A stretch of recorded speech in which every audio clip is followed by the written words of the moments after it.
Hello नमस्कार दोस्तों, कैसे हैं आप लोग। आशा करते हैं आप लोग बहुत बढ़िया होंगे। तो चलिए हम लोग इस वीडियो में देखते हैं आपको भारत के गवर्नर जनरल के बारे में हम लोग क्या करते हैं, चर्चा करते हैं। जैसे कि आप सभी को पता है कि इसके पहले आपको पिछले वाले वीडियो में हम लोग क्या करते हैं, आपको बंगाल के गवर्नर जनरल तक हम लोग बात कर चुके थे।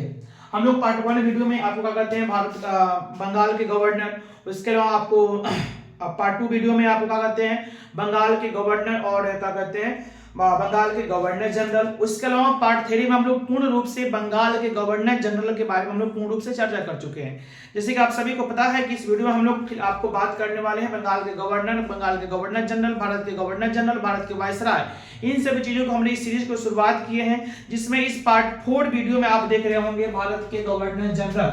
भारत के गवर्नर जनरल के रूप में आप यहाँ पर देख रहे होंगे लॉर्ड विलियम बेंटिक। उसके पहले मैं आपको बता दूं कि मेरा नाम शिबू कुमार चौबे है, आप देखना स्टार्ट कर चुके हैं कुमार शिबू बीपीएससी टीचर में।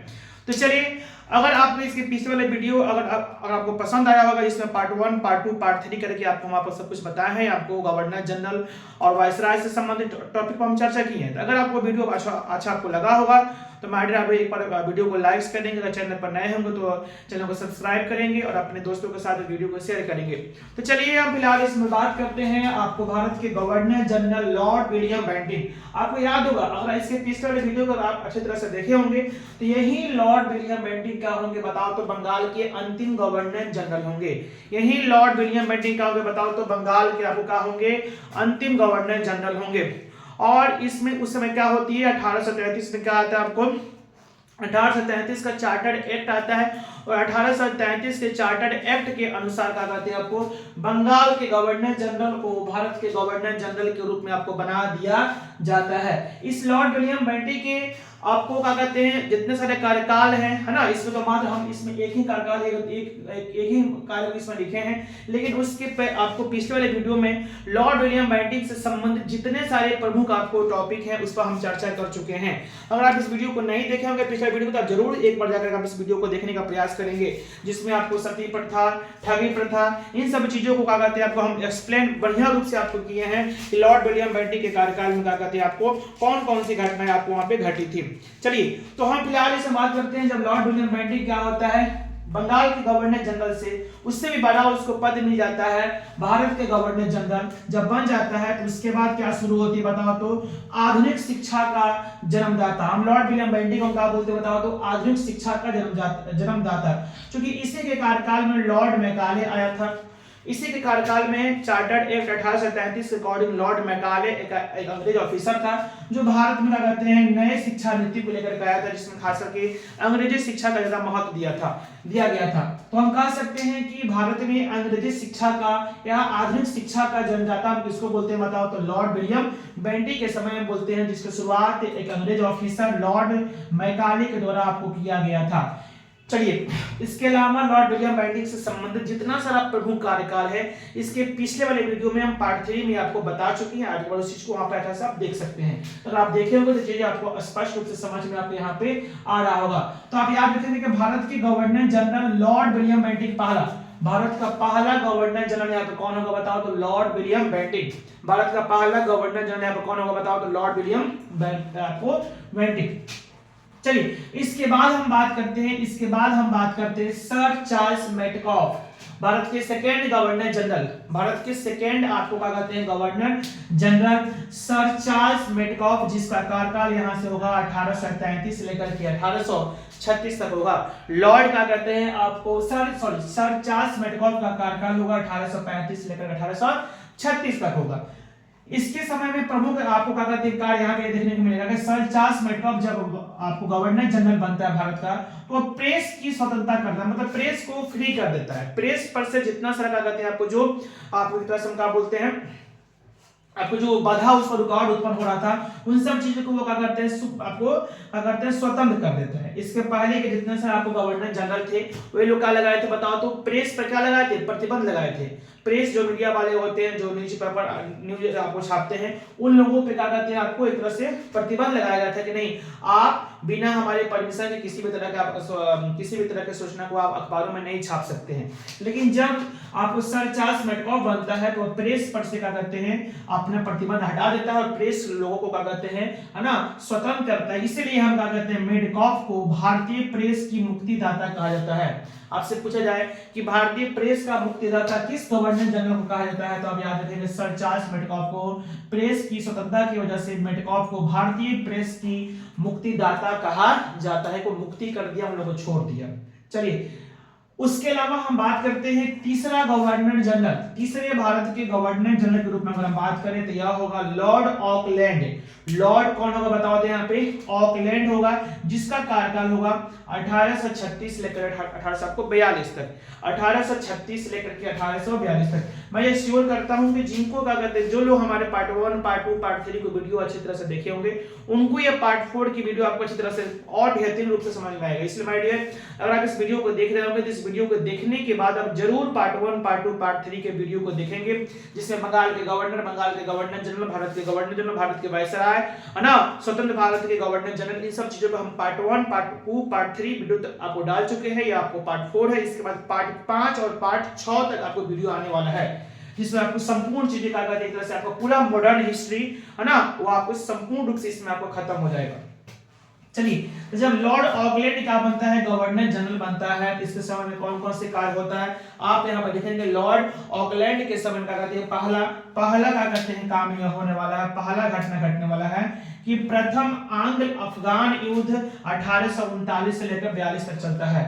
यानी अंग्रेजों का युद्ध अफगानी लोगों से क्या कहते हैं आपको क्या होती है, युद्ध होती है। अफगानी लोगों से क्या कहते हैं आपको क्या कहते हैं, युद्ध, खास करके इन लोग जो अफगानिस्तान के जो लोग था, जिनको हम अफगानी बोल रहे हैं, इन लोगों के साथ क्या कहते हैं आपको युद्ध हुआ था। ये पहला युद्ध हुआ था अंग्रेजों का, इसलिए इसको बोलेंगे प्रथम आंग्ल अफगान युद्ध, जो 1839 लेकर 42 तक चला था। चलिए उसके अलावा दूसरा यहाँ पे लॉर्ड ऑकलैंड के कार्यकाल में दूसरा काम यह होने वाला है, दूसरा काम करने वाला है, यह कलकत्ता से दिल्ली तक, याद रखना कलकत्ता से दिल्ली तक, आज हम कोलकाता बोल रहे हैं, पहले वह कलकत्ता के नाम से ही था उस समय, कलकत्ता से दिल्ली तक वह grand trunk road, GT road जिसको हम बोल रहे हैं, G for grand, T for trunk, grand trunk road की मरम्मत करवाता है। इसके मरम्मत करवाता है बताओ तो, टूट फूट गया हुआ होगा उसका रिपेयरिंग करवाता है, कौन से रोड को, ग्रैंड ट्रंक रोड, जीटी का कहते हैं आपको मरम्मत करवाता है। आप लोग के मन में यहाँ पर चल रहा होगा कि भाई ग्रैंड ट्रंक रोड क्या है, आप लोग के मन में चल रहा होगा कि ग्रैंड ट्रंक रोड क्या कहते हैं, आपको यहाँ पे क्या है, तो मैं आपको बता दूं ग्रैंड ट्रंक रोड के बारे में कि आपको एशिया की सबसे पुरानी सड़कों में से एक, ग्रैंड ट्रंक रोड के बारे में सुनिए कि एशिया महादेश जो हमारा है, एशिया महादेश के सबसे पुरानी क्या कहते हैं सड़कों में से एक, जो लगभग आज से करीबन 2500 बरस पहले, यानी 2500 बरस के सालों से मध्य एशिया को क्या कहते हैं भारतीय उपमहाद्वीप को जोड़ती है। यानी भारतीय उपमहाद्वीप को, है ना, किसके साथ जोड़ती है, मध्य एशिया को जोड़ने वाली वह सड़क जो आज से करीबन 2500 बरस पुराना सड़क है ना, जो एशिया के क्या कहते हैं, एशिया महादेश में के सबसे क्या कहते हैं आपको लंबी सड़कों में से एक है ना। इस रोड को क्या कहते हैं हम उत्तरापथ, सड़क-ए-आजम और बादशाही सड़कों के नाम से भी जानते हैं। और यह क्या कहते हैं जीटी रोड शुरुआत होती है क्या कहते हैं आपको बांग्लादेश की जगह है चटगांव, बांग्लादेश से ये क्या कहते हैं रोड शुरुआत होता है। हालांकि बांग्लादेश तो पहले हमारा आजादी के पहले क्या था, भारत का हिस्सा था, पाकिस्तान भी हमारे भारत का हिस्सा था। तो हम बात करते हैं कि बांग्लादेश, अभी फिलहाल तो बांग्लादेश की जगह होगा चटगांव। तो जो जीटी रोड है यानी जो ग्रैंड ट्रंक जो रोड है ना, वो क्या कहते हैं बांग्लादेश के चटगांव से शुरू होती है और हमारे भारत आती है। भारत में क्या कहते हैं आपको दिल्ली, कानपुर, आगरा, अमृतसर से होते हुए भारत से क्या कहते हैं आपको पाकिस्तान जाती है। पाकिस्तान से होते हुए क्या कहते हैं आपको रोड आपको अफगानिस्तान के काबुल तक आपको रोड जाती है। तो क्या कहते हैं बांग्लादेश से क्या कहते हैं आपको चटगांव से निकल करके भारत से होते हुए पाकिस्तान आपको अफगानिस्तान के काबुल तक जो रोड जा रही है, उस रोड को हम क्या बोल रहे हैं, ग्रैंड ट्रंक रोड। वह रोड आज की नहीं है, वह सड़क आज की नहीं है, आज से करीबन 25 बरस पुराना है, जो मध्य एशिया को भारतीय उपमहाद्वीप को जोड़ने का कार्य आपको करती थी, खासकर यहाँ पे व्यापार के कार्यों से लेकर के। ठीक है ना। तो वह रोड थोड़ा सा क्या हो गया था, आपको टूट फूट गया था, खराब हो गया था। उस रोड को कलकत्ता से दिल्ली तक, कलकत्ता से आपको दिल्ली तक रिपेयरिंग करवाने का काम यही लॉर्ड ऑकलैंड करता है। लॉर्ड ऑकलैंड आपको करता है। बातें समझ में आ रहा होगा।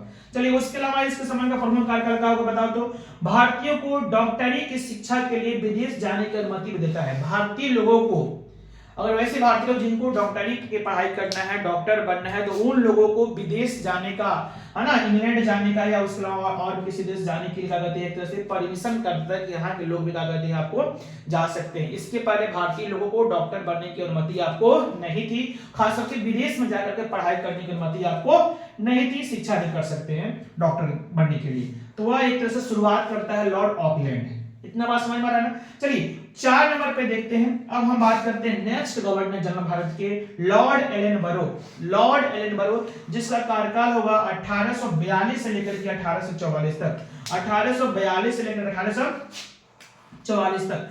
लॉर्ड एलन बरो के बारे में अगर हम बात करें तो इसने क्या करते हैं, इसी के समय में प्रथम आंग्ल अफगान युद्ध का हो गया, समाप्त हुआ।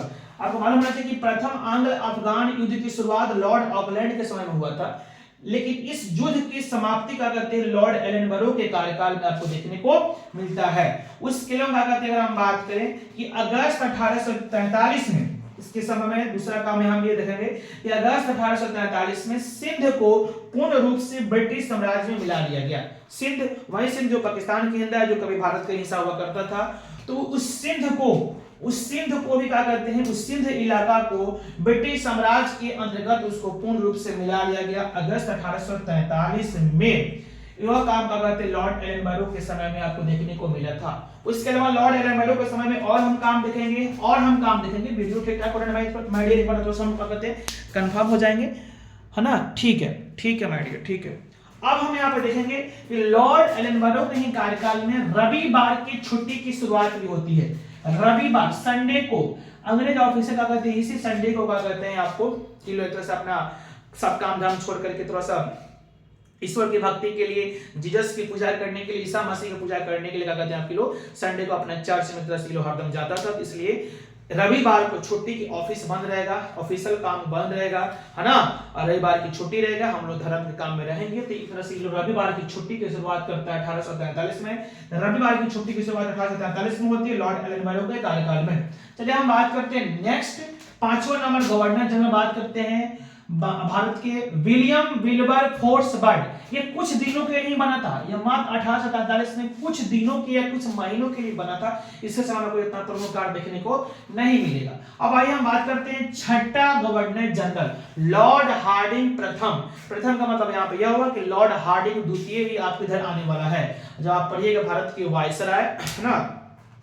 आप वहां पर देखेंगे कि लॉर्ड हार्डिंग द्वितीय भी आएगा। हम फिलहाल बात करते हैं लॉर्ड हार्डिंग प्रथम के समय में। तो लॉर्ड हार्डिंग प्रथम के समय में आपको इसका जो कार्यकाल होगा माय डियर वो 1844 से लेकर के 1848 तक होगा। लॉर्ड हार्डिंग प्रथम का कार्यकाल कितना होगा, 1844 से लेकर 1848 तक होगा। और इसके समय में प्रथम आंग्ल अफगान युद्ध हुआ था। इसी के समय में अंग्रेजों ने क्या कहते हैं आपको सिख के साथ, अंग्रेजों का सिख समुदाय के लोगों के साथ क्या कहते हैं आपको युद्ध हुआ था, जिसको हम क्या बोलेंगे प्रथम आंग्ल युद्ध, प्रथम आंग्ल सिख युद्ध, जो आपको 1845 से लेकर के 1846 तक आपको चला था। उसके अलावा लॉर्ड हार्डिंग द्वितीय के, लॉर्ड हार्डिंग प्रथम के समय में उतना कोई कार्यकाल महत्वपूर्ण आपको यहाँ पर देखने को नहीं मिलेगा। सिर्फ इसके समय में आपको सिख लोगों के साथ क्या कहते हैं आपको युद्ध हुआ था। अब हम बात करेंगे 7वां नंबर पे lord Dalhousie. My dear, lord Dalhousie बहुत खतरनाक एक तरह से हम मान सकते हैं। सबसे कम उम्र का गवर्नर जनरल था, लेकिन उतने सबसे खतरनाक एक तरह से, है ना, और एक तरह से खराब भी आप मान सकते हो, खतरनाक भी मान सकते हो। तो एक तरह से क्या था वह गवर्नर जनरल था, जिसका नाम पड़ता है Lord Dalhousie. Lord Dalhousie, Lord Dalhousie का माय डियर कार्यकाल होगा 1844 से 48 से लेकर के 1856 तक। माय डियर, लॉर्ड डलहौजी का कार्यकाल का कहते हैं आपको 1848 से लेकर 1856 तक, है ना।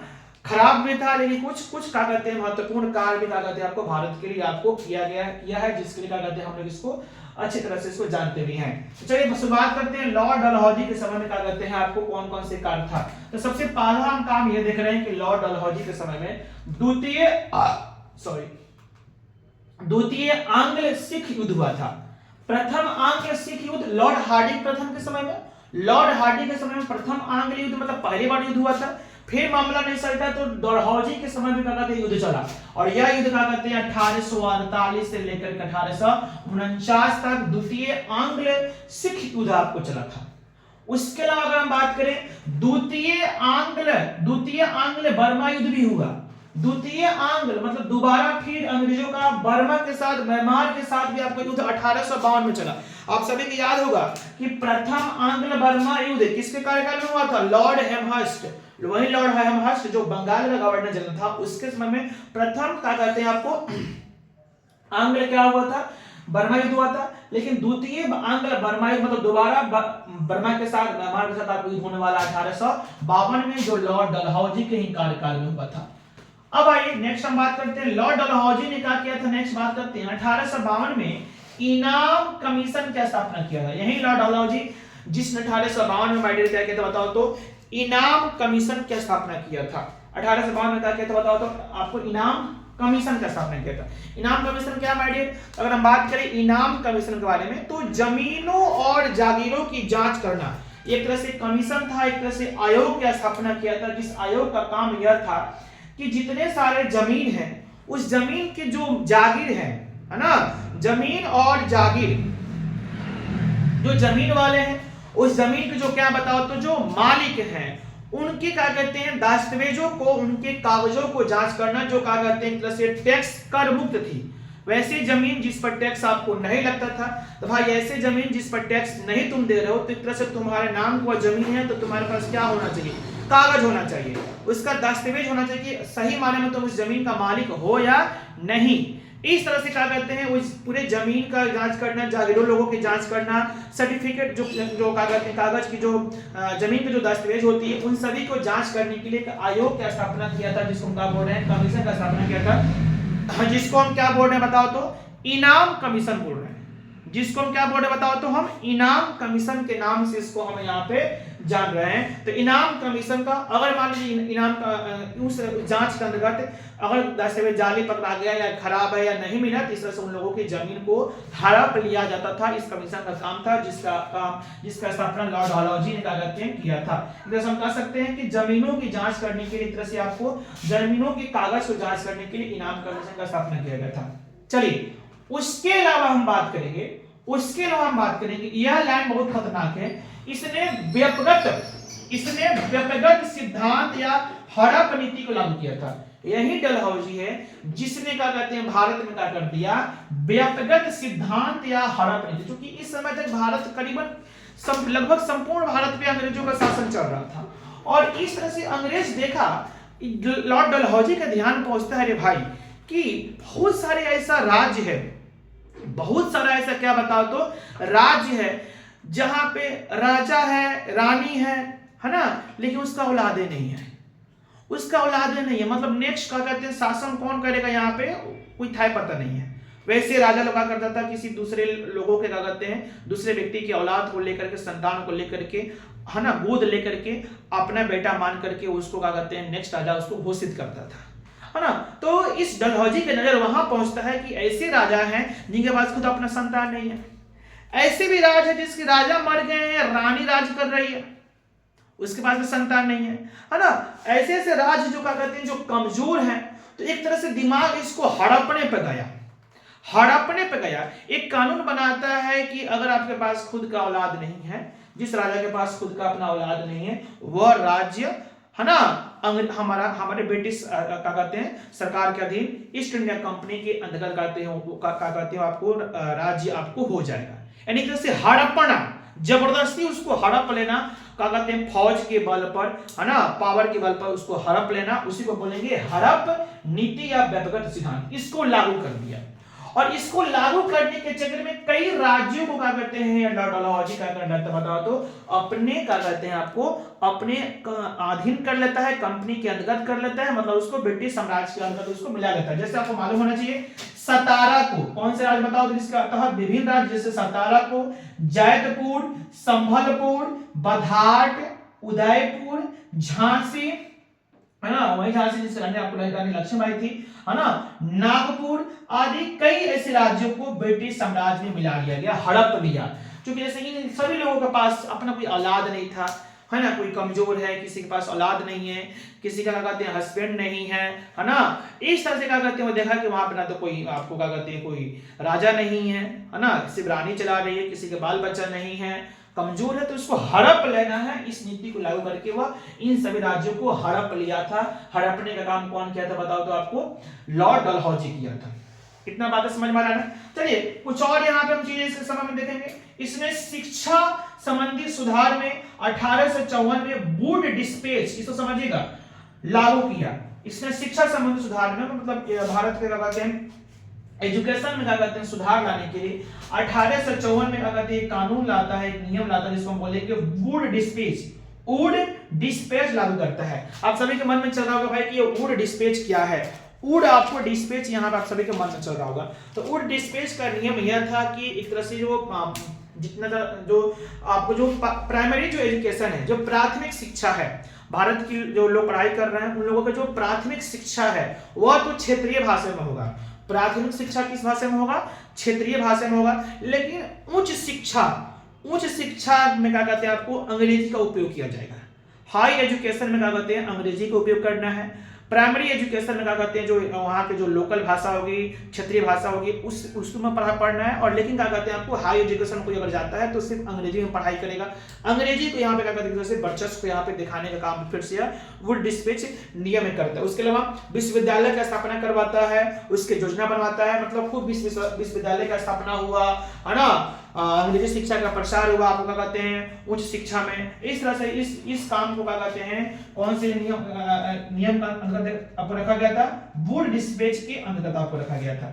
चलिए उसके अलावा अगर हम बात करें कि डलहौजी को भारत में रेलवे का जनक कहा जाता है। हाँ, यही डलहौजी है जिसने भारत में रेलवे की शुरुआत किया।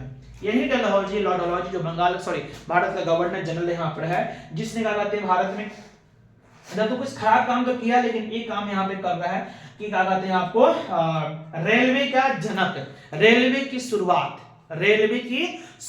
हालांकि इसमें थोड़ा सा बात यह होता है कि जब रेलवे की शुरुआत हो रहा था, जब रेल बन रहा था, जमीन पर पटरियों को बिछाया जा रहा था, तो उस समय भी लोगों को लगा था कि यह नया कौन सा क्या कहते हैं हम लोगों के लिए षड्यंत्र कर रहा है भारत के लोगों को। क्योंकि भारत के लोग तो जैसे रेलवे देखे नहीं थे उस समय, है ना, तो उन लोगों को लग रहा था कि ये तो खराब आदमी है ही, और ये जमीन पर क्या कहते हैं लोहा के पटरी बिछा करके लग रहा है कि और हमारी जमीन को बांधने का काम कर रहा है, कुछ और नया काम कर रहा है, हड़प रहा है। तो लोग शुरुआत में उसका विरोध भी किया था। लेकिन जो लोग विदेशों से घूम करके खास करके इंग्लैंड से आपको आए थे, तो वो लोग रेलवे को देखे थे भारतीय लोग, तो उन लोगों ने भारतीय अपने लोगों को समझाते थे कि भाई ऐसा नहीं है, यहाँ पर ट्रेन चलने वाला है, यहाँ पर रेलवे चलने वाला है। तो शुरुआत में भारतीय लोगों ने उसका विरोध भी किया था ताकि वे लोग रेलवे से क्या थे अपरिचित थे। लेकिन उसके बावजूद भी डलहौजी ने आगे बताओ तो भारत में रेलवे का शुरुआत किया। और पहली बार भारत में क्या करते हैं 16 अप्रैल 1853 को, माइडियर आप ये डेट याद रखेंगे कि पहली बार रेलवे भारत में 16 अप्रैल 1853 को मुंबई से ठाणे के बीच चली। मुंबई से ठाणे के बीच, मुंबई टू ठाणे और लिखते हैं कि बीच चलाई गई।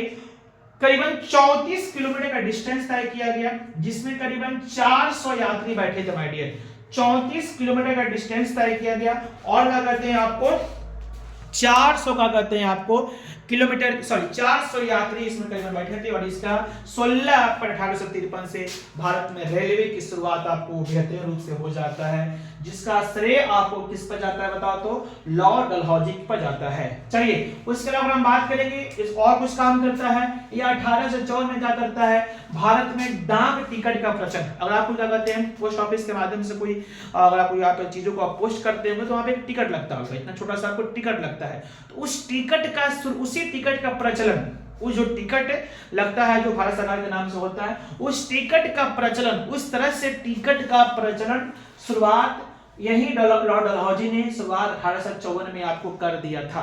समझ में आपको आ रहा है ना। चलिए उसके अलावा हम बात करें इसके कार्यकाल में सार्वजनिक निर्माण विभाग, जिसको हम बोलते हैं PWD, public works department, public public works department जो होती है, सार्वजनिक निर्माण विभाग, या पीडब्ल्यूडी क्या होती है आप सभी को मालूम हुआ कि जो पीडब्ल्यूडी होती है ये सब आपको बड़े बड़े सड़कों को, पुलों को, भवनों को निर्माण करती है ना। तो है ना, तो उसका शुरुआत, इस पीडब्ल्यूडी का शुरुआत क्या कहते हैं आपको, इसी क्या कहते हैं लॉर्ड डलहौजी के कार्यकाल में हुआ था। लॉर्ड डलहौजी क्या करता है, लॉर्ड डलहौजी यहाँ पे आप नेक्स्ट देखेंगे कि शिमला को ग्रीष्मकालीन राजधानी, शिमला को जब ज्यादा गर्मी पड़ती थी, चूंकि ध्यान दो ऐसे अंग्रेजों का क्या कहते हैं मुख्य रूप से क्या कहते हैं आपको राजधानी कहाँ थी बताओ तो कलकत्ता थी, मुख्य रूप से राजधानी कहाँ थी, कलकत्ता थे। लेकिन जब ज्यादा गर्मी होती थी तो अंग्रेज सबको मतलब गर्मी ज्यादा बर्दाश्त होता नहीं था, गोरा गोरा आदमी है ना, और इंग्लैंड में ऐसे ही आपका टेम्परेचर लो रहता है, तो उस सब यहाँ पे आपको था, इस सबको यहाँ पे भारत में उतना गर्मी बर्दाश्त नहीं होती थी। जब ज्यादा गर्मी बढ़ जाती थी तो वह आपको एक तरह से आपको शिमला में आपको चले जाते थे, और शिमला में एक तरह से अपना राजधानी बनाए थे। इसलिए हम बोलते हैं कि ग्रीष्मकालीन राजधानी, अंग्रेजों का ग्रीष्मकालीन मतलब गर्मी के समय में राजधानी क्या हुआ करती थी, वहीं से अपना सब काम धाम करते थे शिमला से, और फिर जब क्या कहते हैं ठंडी आ जाती थी है ना, तो वो अपना फिर रिटर्न नीचे क्या कहते हैं आपको यहाँ पे कलकत्ता में आ जाते थे। लेकिन ऐसे मुख्य रूप से क्या कहते हैं भारत की राजधानी उस वक्त कलकत्ता ही हुआ करती थी। हाँ, भारत की राजधानी उस समय कलकत्ता ही हुआ करता था। 1911 के बाद क्या कहते हैं भारत की राजधानी क्या कहते हैं आपको दिल्ली आपको होती है माय डियर, ठीक है ना, आपको दिल्ली होती है, ठीक है ना, वहां पर पहुंचेंगे 1911 के समय में, आप उस पर चर्चा हम लोग करेंगे। चलिए उसके अलावा हम बात करें लॉर्ड डलहौजी के लास्ट में हम देखते हैं लाइन पॉइंट यहाँ पे, लॉर्ड डलहौजी के समय में ही भारतीय राज्य क्षेत्र का अंतिम विस्तार, बड़े लेवल में राज्यों का विस्तार करना, ब्रिटिश साम्राज्य के अंतर्गत भारतीय राज्यों को अपने अंतर्गत शामिल करने का काम किया था। तो किसने किया था, लॉर्ड डलहौजी। लॉर्ड डलहौजी के बाद आपको ब्रिटिश साम्राज्य जितना सारा क्या कहते हैं जो एरिया था उसमें कोई बढ़ावा आपको नहीं होती है। अंतिम रूप से क्या कहते हैं भारतीय राज्य क्षेत्र का अंतिम रूप से विस्तार है ना, एरिया को बढ़ाने का काम लॉर्ड डलहौजी करता है। इसके बाद आपको चीजें यहाँ पे नहीं होती है, उसके बाद आपको क्षेत्रों का विस्तार आपको यहाँ पे नहीं होता है। इतना कार्य हमने यहाँ पे देखा लॉर्ड डलहौजी के समय में। अब हम बात करते हैं नेक्स्ट और अंतिम गवर्नर जनरल, भारत के नेक्स्ट और अंतिम गवर्नर जनरल जिसका नाम होगा लॉर्ड कैनिंग। बोलो क्या होगा बताओ तुम्हारे डियर, आपको लॉर्ड कैनिंग, यही लॉर्ड कैनिंग जिसका कार्यकाल इस फिलहाल हम यहाँ पर देख रहे हैं 1856 से लेकर के 1858 तक, 1856 से लेकर के क्या कहते हैं आपको 1858 तक आप यहाँ पे देखेंगे लॉर्ड कैनिंग का यहाँ पे कार्यकाल होगा। किस रूप में, तो भारत के गवर्नर जनरल के रूप में, क्या कहते हैं आपको एक तरह से यहाँ पे आपको क्या कहते हैं यहाँ पे कार्य हम देखेंगे। लॉर्ड कैनिंग जब आया ना तो उस समय क्या करते हैं ना, माहौल लॉर्ड डलहौजी की वजह से माहौल इतना ना खराब हो गया था। देखेंगे कि इतने राज्यों के यहाँ पे हड़प लिया है जबरदस्ती, इसकी वजह से ना उस समय तक पूरे भारत में माहौल अंग्रेजों के प्रति पूरा खराब हो चुका था। और लॉर्ड कैनिंग जब यहाँ पे क्या कहते हैं बनता है तो यह आपको 56 में चल जाता है, और 56 से लेकर 58 तक जब वह भारत के गवर्नर जनरल के रूप में रहता है तो इसी के समय में लॉर्ड कैनिंग के समय में ही 1857 की क्रांति हुई थी। यही 1857 क्रांति आप सभी पढ़े होंगे, आप इंटर में हैं या आपका कहते हैं इंटर आप पास कर गए होंगे और इतिहास देखे होंगे। तो 1857 क्रांति पे स्पेशल आपको चैप्टर है, और 1857 से क्रांति तो एग्जाम में किसी भी तरह का एग्जाम हो, किसी भी प्रकार के प्रतियोगिता एग्जाम हो, भर के क्वेश्चन आपको 1857 क्रांति से आता है। तो जी हाँ, यही जो 1857 क्रांति हुई थी है ना, वो लॉर्ड कैनिंग के समय में हुआ था।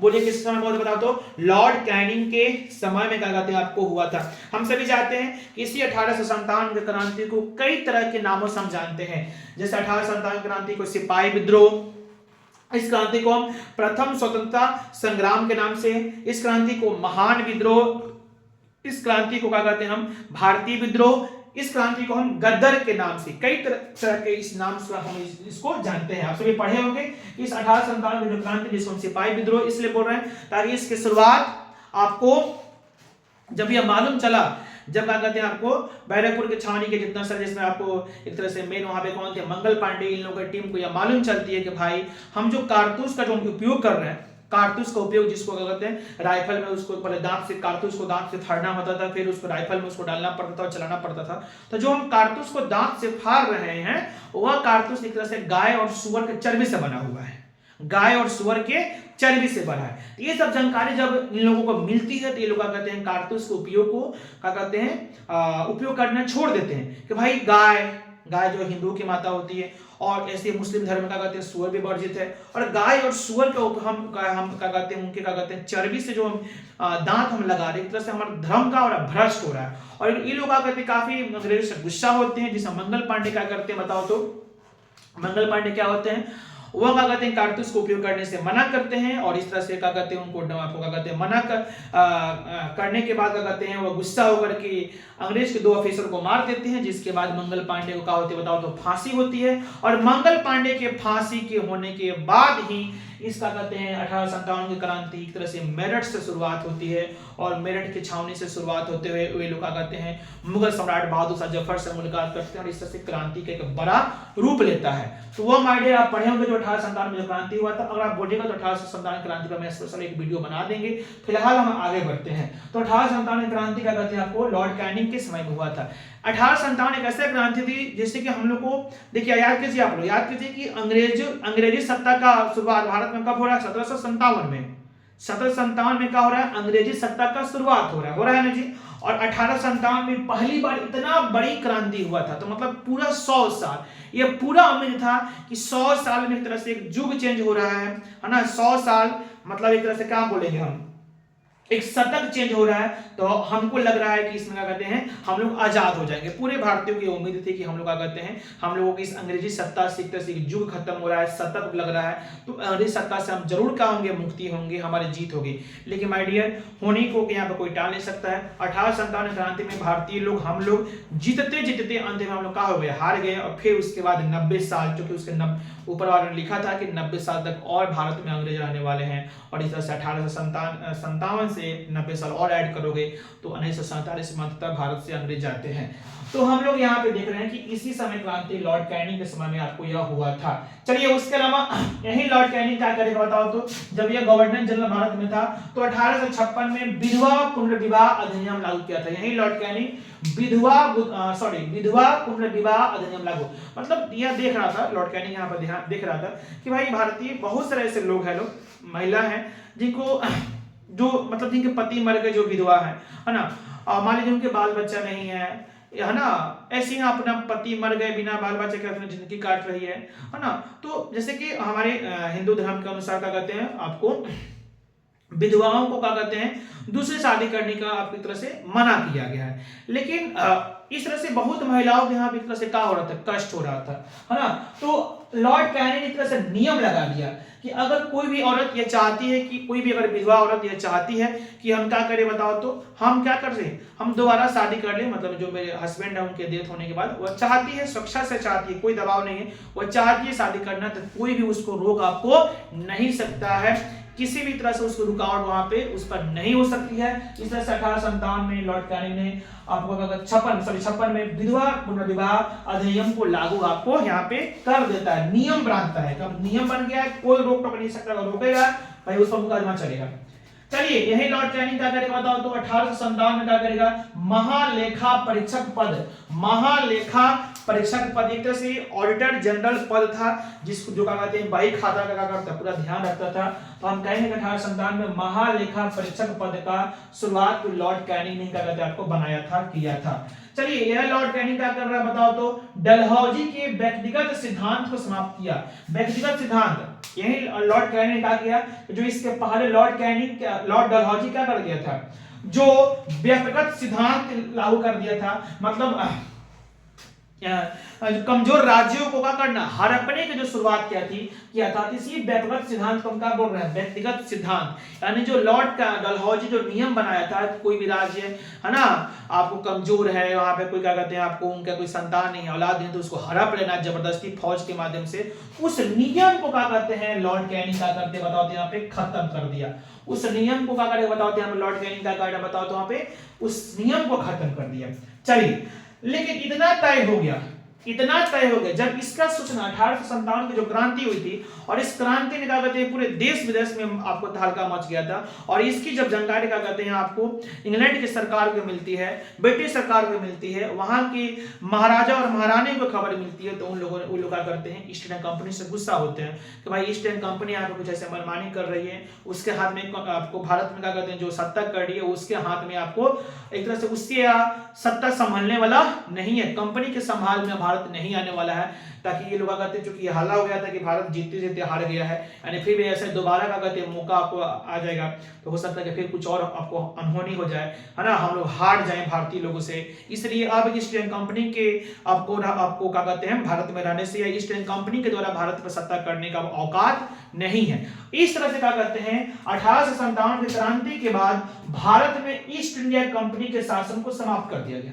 जो कि आप देखो 1757 से लेकर के, याद करना, 1757 से लेकर के 1857 तक जो 100 साल जो यहाँ पे अंग्रेजी सत्ता का हुकूमत है, तो किसके अंतर्गत, ईस्ट इंडिया कंपनी के अंतर्गत। लेकिन 1857 की क्रांति के बाद अब अंग्रेज सरकार करता है, जो ब्रिटिश सरकार थी वहां पे, है ना, वो एक नियम बनता है कि भाई ईस्ट इंडियन कंपनी भारत में शासन नहीं करेगी, और ईस्ट इंडियन कंपनी के शासन को खत्म करके भारत शासन अधिनियम 1858 लाया गया है। याद करना, यहाँ पे आप ध्यान रखेंगे क्या नियम है बताओ, तो भारत शासन अधिनियम 1858 आता है, और भारत शासन अधिनियम 1858 को लागू करके ईस्ट इंडियन कंपनी की सत्ता को समाप्त करके डायरेक्ट क्या कहते हैं ब्रिटिश सरकार डायरेक्ट क्या कहते हैं आपको क्या कहते हैं आप भारत में शासन करने के प्लानिंग बनाती है। अब हम लोग डायरेक्ट इंग्लैंड से डायरेक्ट होगा बताओ, तो भारत में शासन किया जाएगा। भारत पे क्या कहते हैं शासन करने का काम ब्रिटिश ताज, जो ब्रिटिश ताज है, जो ब्रिटिश जो क्राउन है, जो इंग्लैंड की महाराजा और महारानी होंगे, वो डायरेक्ट क्या करेंगे बताओ, तो भारत पर शासन करेंगे। कंपनी शासन नहीं करेगी, डायरेक्ट अब प्रत्यक्ष रूप से क्या करते हैं एक तरह से अधिकार आपको इंग्लैंड के महाराजा और महारानी लेते हैं, है ना, और इस तरह से अपना एक प्रतिनिधि बना करके, इस तरह से क्या करते हैं अपना एक प्रतिनिधि बना करके भारत में एक नए पद की शुरुआत होती है। गवर्नर जनरल पद तो खत्म होगा, क्योंकि गवर्नर जनरल पद किसका चल रहा था, कंपनी का चल रहा था। अब कंपनी का आपको पावर तो खत्म, मतलब गवर्नर जनरल का पावर भी खत्म, गवर्नर जनरल का पद भी खत्म। अब जब ब्रिटिश ताज की ओर से भारत पर शासन करना है, डायरेक्ट ब्रिटिश ताज भारत पर शासन कर रहा है, तो वे लोग क्या कहते हैं अपने ओर से एक अपना कैंडिडेट, एक अपना प्रतिनिधि बनाकर भेजते हैं, जिसका नाम होता है वायसराय। अब शुरुआत हुआ होगा वायसराय, और किसको बनाया था, इसी कैनिंग को अब भारत का वायसराय बना दिया गया कि भाई तुम अब चूंकि कंपनी का पावर तो खत्म, अब तुम ही रहो, लेकिन अब तुम गवर्नर जनरल के पद पर नहीं बल्कि तुम वायसराय के पद पर काम करोगे। और इस तरह से हम कह रहे हैं कि 1858 के जो भारत सरकार अधिनियम जो आया था, भारत शासन जो अधिनियम 1858 में आया था, इसके तहत लॉर्ड कैनिंग को भारत का वायसराय बनाया जाता है। इस तरह से भारत का प्रथम वायसराय लॉर्ड कैनिंग होगा। भारत का प्रथम वायसराय 1858 से कौन होगा बताओ, तो लॉर्ड कैनिंग होगा। भारत का प्रथम governor general lord William Bentinck. Bharat का अंतिम governor general lord Canning. Bharat का अंतिम गवर्नर, बात तो समझ में आ रहा है क्या बोल रहा है ना, लॉर्ड कैनिंग। और यही लॉर्ड कैनिंग जो भारत का अंतिम गवर्नर जनरल है, यही लॉर्ड कैनिंग भारत का प्रथम वायसराय हो जाएगा। बोलो कब से, 1858 से। बोलिए कब से, तो 1858 से। और इस तरह से उस समय तक का देखो, चूंकि 1857 की क्रांति में मुगल सम्राट जो बहादुर शाह जफर था, वो भी अपना काफी योगदान दिए थे।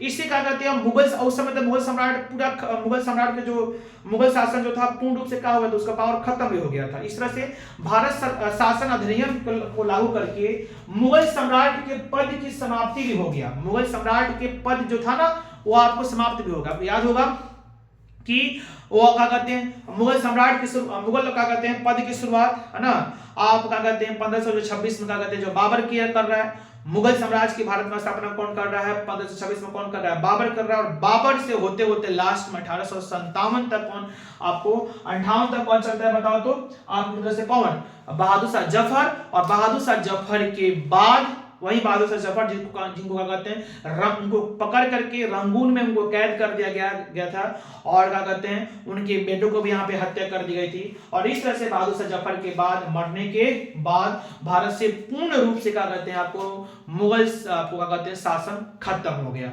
मुगल शासन खत्म हो गया। जो भी उनका जितना अधिकार, जो क्षेत्र उनका बचा था, उन सब उनके क्षेत्रों पर कंपनी का शासन हो गया, कंपनी का शासन हो गया। और इस तरह से हम बोलेंगे 1858 के बाद वायसराय पद की शुरुआत हुआ। बोलो क्या हुआ बताओ तो? भारत में क्या शुरुआत हुआ? आपको वायसराय पद की क्या हुआ बताओ तो? यहाँ पे शुरुआत हुआ। चलिए उसके बाद थोड़ा सा और हम बात कर लेते हैं, लास्ट ही चल रहा है, थोड़ा सा और बात कर लेते हैं। इस लॉर्ड कैनिंग के बारे में हम थोड़ा सा और बात कर लेते हैं। लॉर्ड कैनिंग के बारे में थोड़ा सा हम और बात कर लेते हैं। माय डियर, आपको थोड़ा सा हम यहाँ बोलेंगे कि अगर आपको ये मेहनत मेरा पसंद आ रहा होगा, ताकि हम ये चीजों को आपको समझाने के लिए काफी मेहनत यहाँ पे कर रहे हैं, है ना, हमें कोशिश कर रहे हैं कि अधिक से अधिक चीजें आपको हम समझा सकें, है ना। कोई भी चीजें इस टॉपिक, इन लोगों से संबंधित कोई भी टॉपिक आपको यहाँ पर छूटे ना। आप इसको तो महसूस भी कर रहे होंगे कि हाँ, हम आपके लिए कितना मेहनत कर रहे हैं। माय डियर, आपको लगता होगा कि हम आपके लिए मेहनत कर रहे हैं, तो प्लीज मेरे भाई, प्लीज मेरे दोस्त, एक बार आ कीजिए, आप लोग थोड़ा सा कर कीजिए, वीडियो को लाइक कीजिए, चैनल पर नए हैं तो सब्सक्राइब कीजिए, प्यारा भरा कमेंट कीजिए, और हाँ, शेयर तो जरूर कीजिए, शेयर कीजिएगा, और अधिक से अधिक लोग आपको क्या कहते हैं, इस हमको लोग देखेंगे और भी मेरा मनोबल बढ़ेगा, है ना, तो आपके लिए, है ना, और भी हम क्या करते हैं, अच्छे अच्छे वीडियो को ला पाएंगे। तो चलिए हम बात करते हैं माय डियर, हम बात करते हैं कि अब लॉर्ड कैनिंग बोलो क्या बन चुका है? बोलिए लॉर्ड कैनिंग क्या बन चुका है? भारत का क्या बन चुका है? वायसराय बन जाता है ना। आप यहाँ पर देख रहे हैं भारत का अंतिम गवर्नर जनरल। आप थोड़ा सा इस चीज को याद रखिएगा, भारत का अंतिम गवर्नर जनरल, भारत का प्रथम governor general lord William Bentinck, Bharat का अंतिम गवर्नर जनरल लॉर्ड कैनिंग, और यही भारत का प्रथम वायसराय बोलो कौन बनेगा बताओ तो? Lord Canning. लॉर्ड कैनिंग आपको यहाँ पे क्या कहते हैं, देखने को मिल रहा है। चलिए उसके बाद जब ये वायसराय बनता था, हम कैसे समझ सकते हैं, जब ये वायसराय बना, लॉर्ड कैनिंग जब वायसराय बन गया, है ना, तो जब लॉर्ड कैनिंग क्या होगा बताते हैं, यहाँ पे वायसराय बन जाएगा, तो उसका कार्यकाल चलेगा, लॉर्ड कैनिंग का जब वायसराय बन जाएगा, तो 1858 से लेकर 1862 तक लॉर्ड कैनिंग जब भारत का वायसराय बना, तो फिर उसका कार्यकाल यहाँ 1856 से 58 तक वो किस रूप में था? गवर्नर जनरल के पद पर था। अब 58 से लेकर के 62 तक यही लॉर्ड कैनिंग क्या होगा बताओ तो? लॉर्ड कैनिंग अब किस रूप में है? वायसराय पद पर है। और 58 से लेकर के 62 तक वायसराय रूप में था। तो उस समय और भी कुछ महत्वपूर्ण कार्य किया है, जैसे इसने क्या किया बताओ तो? इसने 1861 में यह वायसराय, यही लॉर्ड कैनिंग 1861 में उच्च न्यायालय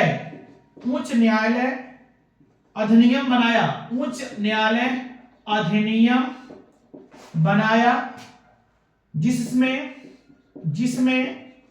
पुराने सुप्रीम कोर्ट को समाप्त करके